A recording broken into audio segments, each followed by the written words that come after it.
His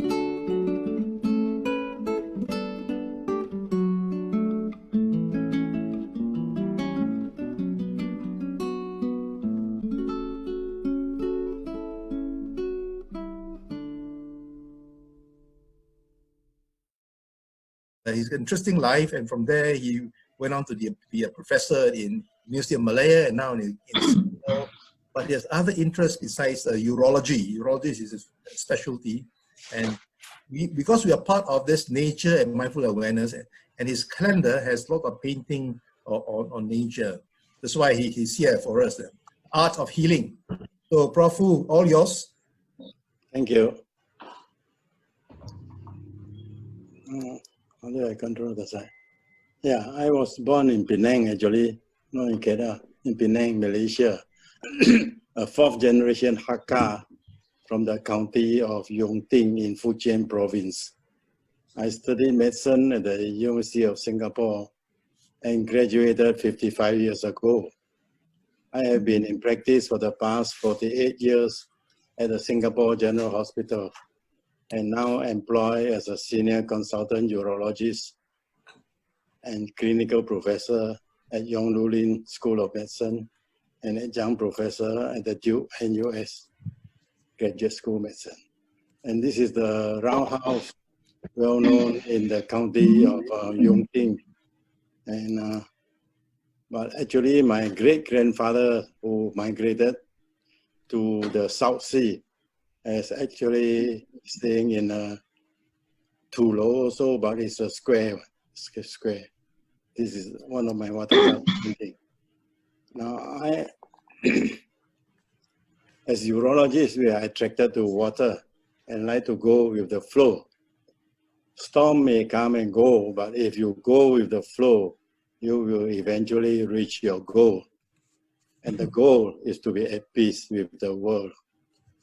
I like watercolor as an art medium, as it is natural and simple. What you need is just the color pigments and water available everywhere, and a brush to apply color to your sketchbook. It is simple and an inexpensive hobby.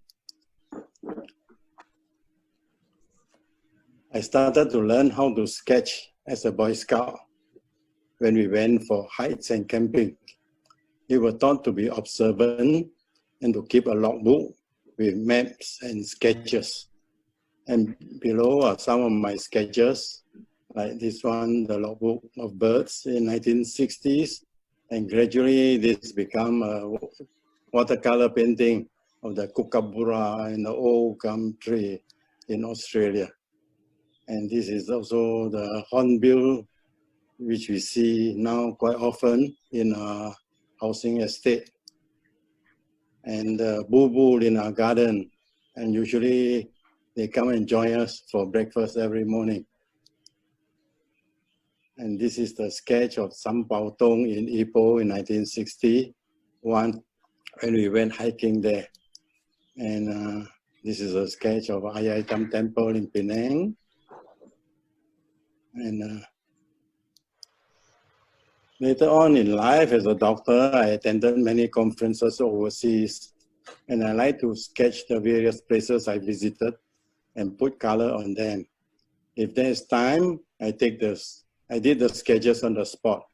Otherwise, I would take photos and videos and do the pictures during my free time at home. The Golden Temple, the Sarawak River, the Assembly Hall, and this is Bagan in Myanmar, after I was invited there for a urology meeting. And this was the photo I found in the National Geographic, which is very similar to one I painted previously.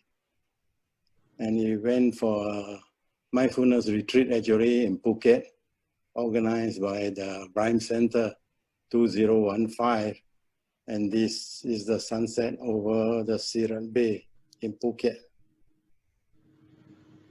I learned the basics of fine art from my secondary school art teacher and later from the books. As in any basic art picture, composition is important with the 1/3 rule and the focal point of interest. Later, my Chinese art teacher, the late Mr. Fang Chiu-pi, also taught me the importance of empty spaces in the picture to give the sense of peace and balance. And this is the Penang Bay view and the Changjiajie Chinese landscape painting. And the good thing about painting is that you can always adjust the photo. As you can see, the photo here is not quite balanced. And when you paint it, you can make it more balanced. The triangle here and the Changjiajie cliff here, more balanced. So balance is important. The way forward, the yin and the yang in Eastern philosophy. And fulcrum is not always in the center, and we have to find the fulcrum ourselves.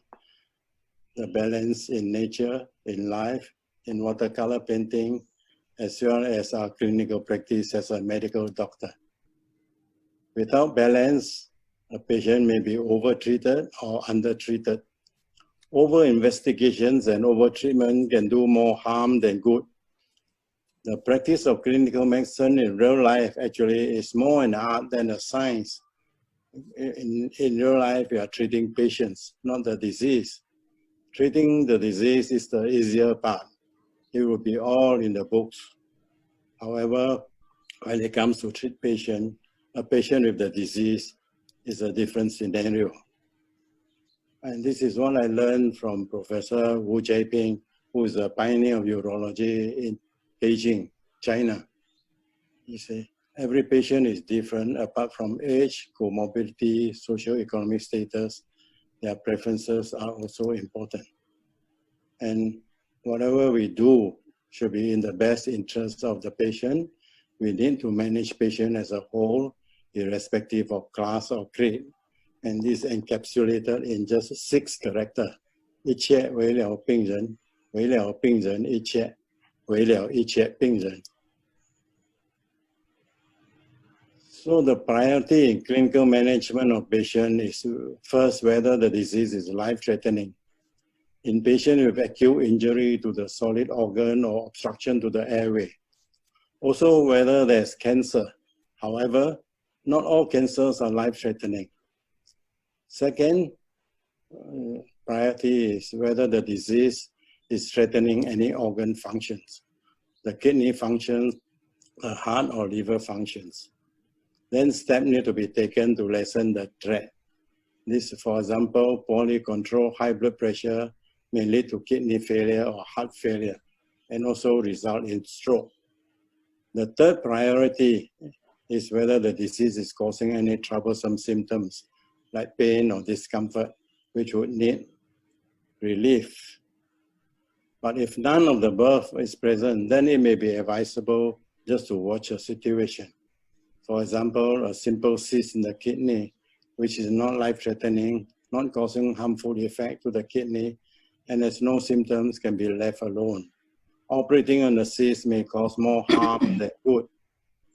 Also, a very important, less aggressive prostate cancer, especially in older age group, is better observed than to treat with its many side effects of treatment. This is the painting of the Yellow Crane Tower in Wuhan. If you wish to see further, then go one more step. And this reminds us of coronavirus pandemic.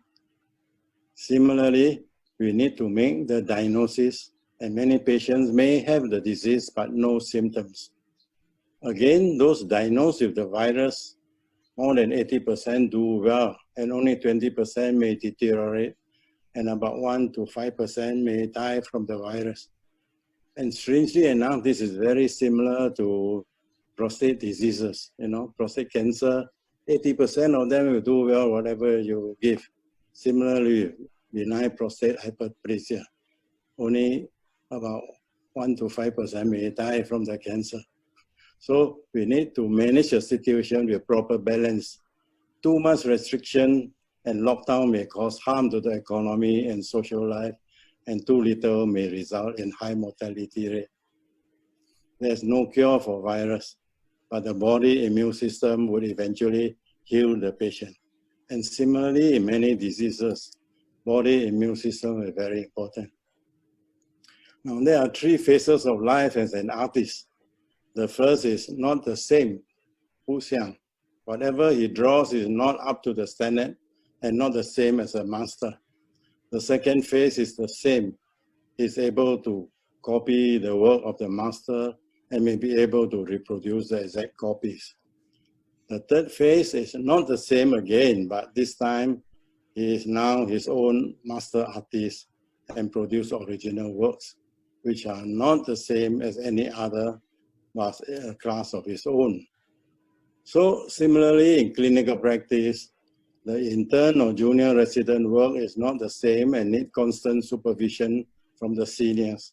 Next, the senior residents or junior consultant will be practicing evidence-based medicine and follow the latest clinical guidelines and treat patients more or less the same. Hopefully, with more experience, they would evolve to practice individualized medicine for the particular patient in real-life practice. He would be treating not just the disease, but the individual with the disease, taking into account the patient's age, anxiety, other coerciting conditions, and his socio-economic background. Every patient is different and he does need to individualize his treatment and personalize his care. In this way, he would be practicing a more balanced medicine and improve the care of his patient. So in the art of healing, this is one of the calligraphy I wrote. A good surgeon knows how to cut. A better surgeon knows when to cut.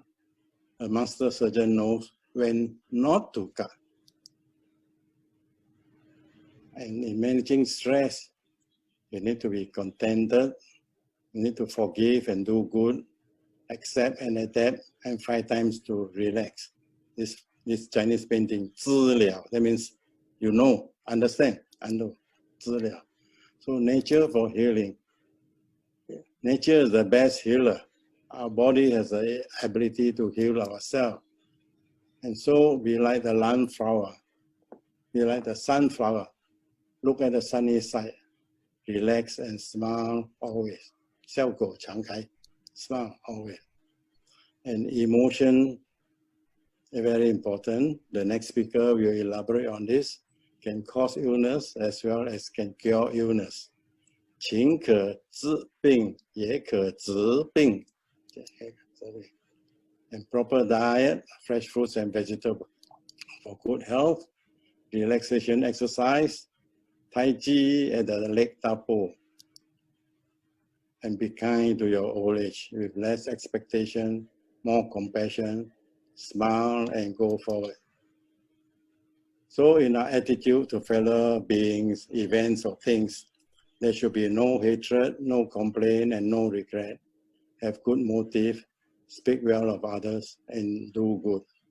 对人对事对物，无恨无怨无悔，存善念，说好话，做好事。This is a painting of Huang San. So balance, go forward, study. Art for healing, pain your pain away. And many cancer patients reported feeling less pain and tiredness, happier mood and less nausea. Just 1 hour can boost your mood up to 3 days. This is reported in American Journal of Pain. Painting relieves stress and gives you something to focus on so that you are less bothered by pain. It triggers the release of endorphins, which is a brain own nature killer. And this is one of the young men who helped him to paint away the trouble of his life. Zayatam Temple, Penang. Is some of my earlier watercolor painting. Along Bay, visited Bhutan. Bhutan, Myanmar,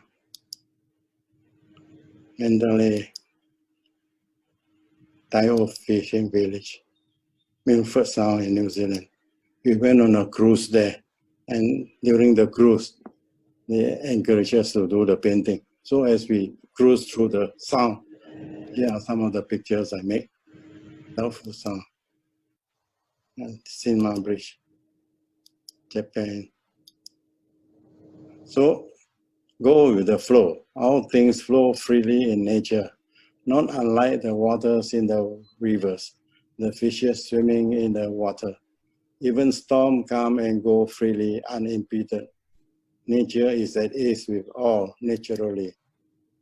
To be enlightened is to become natural, to become at ease with everything, to resist nothing in the world and not feel hurt, to embrace everything in the world but not feel attached, to flow unimpeded, free. Thank you.